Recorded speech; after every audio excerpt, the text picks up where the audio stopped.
6월 16일 월요일 보문 연습용 뉴스입니다. 이재명 대통령이 물가 문제가 국민들에게 큰 고통을 주는 만큼 관련 대책을 챙겨달라고 관계부처와 대통령실 참모진에게 당부했습니다. 이 대통령은 2차 비상경제점검 TF회의를 주재하기에 앞서 최근에 물가가 엄청나게 많이 올랐다고 하는데 라면 한 개에 2,000원 한다는데 진짜냐며 다음 회의 이전에라도 현황과 대책을 챙겨서 보고해주면 좋겠다고 말했습니다. 그러면서 오늘은 추경안 중심으로 그 외 경제 활성화 방안에 대해서 토의할 것이라며 회의 참석자들을 향해 여러분이 하는 일이 얼마나 세상에 크게 영향을 미치는지 책임감도 각별히 가져주길 부탁한다고 밝혔습니다. 6월 17일 화요일 보문 연습용 뉴스입니다. 북한 내 인터넷이 오늘 대규모의 접속 장애를 겪고 있다고 로이터 통신이 보도했습니다.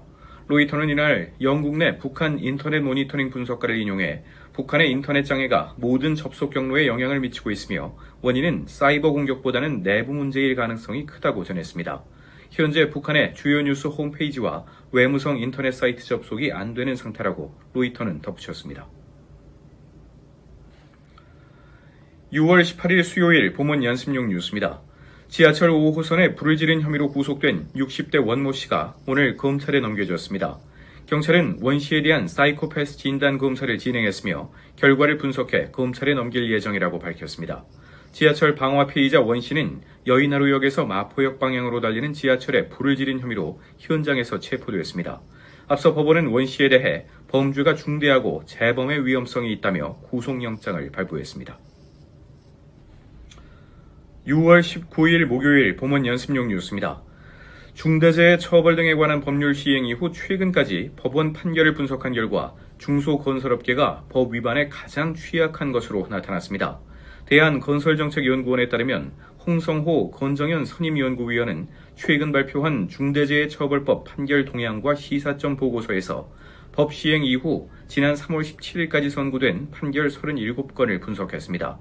유죄 선고는 89.2%인 33건, 무죄는 10.8%인 4건으로 유죄 비중이 압도적으로 컸습니다. 유죄 판결을 받은 사건에서 처벌 수위는 징역형 집행유예가 26건으로 가장 많았고 실형은 5건, 벌금형은 2건이었습니다. 6월 20일 금요일 보문 연습용 뉴스입니다. 미국 브로드웨이에 진출한 한국 창작 뮤지컬 어쩌면 해피엔딩이 미국 토니상, 극본상 등 3개 부문에서 수상했습니다.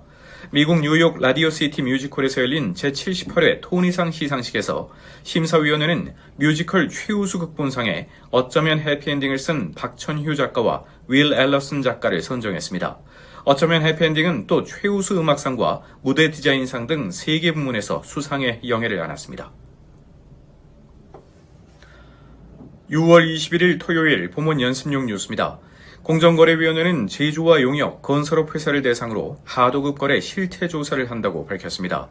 조사 대상은 원사업자 만여 개사와 수급사업자 9만여 개사의 2024년 이행 하도급 거래입니다.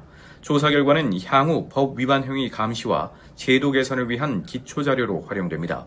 공정위는 하도급 대금 미지급, 법정 지급기일 미준수 등 대금 관련 법 위반 혐의가 발견되면 자진 시정을 유도하는 등 조치할 계획이라고 밝혔습니다. 6월 22일 일요일 보문 연습용 뉴스입니다. 금융감독원이 작년 유사투자자문업자 745곳에 대한 영업 실태를 점검한 결과 미등록 투자자문 등 위법 혐의가 있는 112개 업체에 130건 위반 혐의를 적발했다고 밝혔습니다. 금감원은 암행 점검 대상 45개사 중에서는 9개사 10건의 위법 혐의를 적발했고 장기 미점검업자를 중심으로 한 일제점검 700개사 중에서는 103개사의 120건 위법 혐의를 확인했습니다.